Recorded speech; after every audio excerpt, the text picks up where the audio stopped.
नमस्कार दोस्तों, मैं रीमा वर्मा अपने YouTube चैनल मल्टीटास्किंग रीमा पर आप सबका स्वागत करती हूं और उम्मीद करती हूं कि आप सब अच्छे होंगे। आज मैं आप सबके लिए एक बेटी की शादी में ही गाने वाला एक जोक लेकर आई हूं, जो शादी के गीत गाने के बाद उसको गाया जाता है और ये काफ़ी अच्छा भी लगता है और मुझे भी पसंद आता है और उम्मीद करती हूँ, देखती हूँ आप लोगों को कितना पसंद आता है। तो प्लीज़ वीडियो को स्किप मत कीजिएगा, इसे शुरू से लेकर लास्ट तक सुनिएगा, बहुत ही अच्छा लगेगा। चलिए गीत को शुरू करते हैं।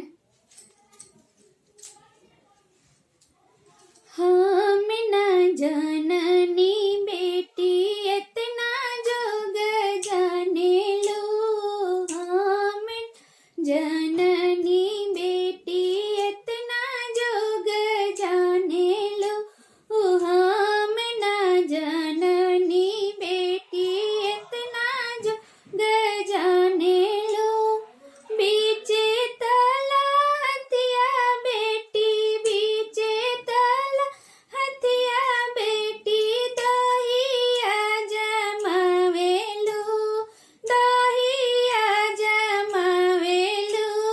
हम न जननी बेटी इतना जोग जानेलू, हम न जननी बेटी इतना जोग जान लू। चूल्हा के पीछे बेटी, चूल्हा के पीछे बेटी, रोटिया फुलावेलू, रोटिया फुलावेलू।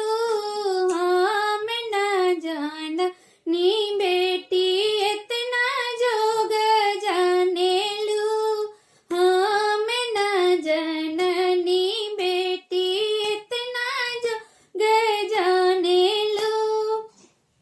सुखली गड़ैया बेटी, सुखली गड़ैया बेटी, नैया चलावेलू, नैया चलावेलू।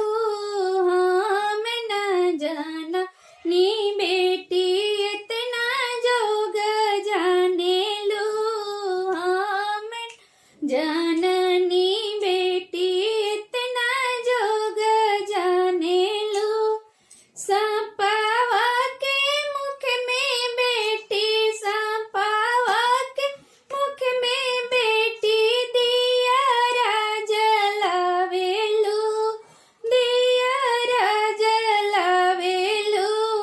हम न जननी बेटी इतना जोग जानेलू, हम न जननी बेटी इतना जोग जानेलू।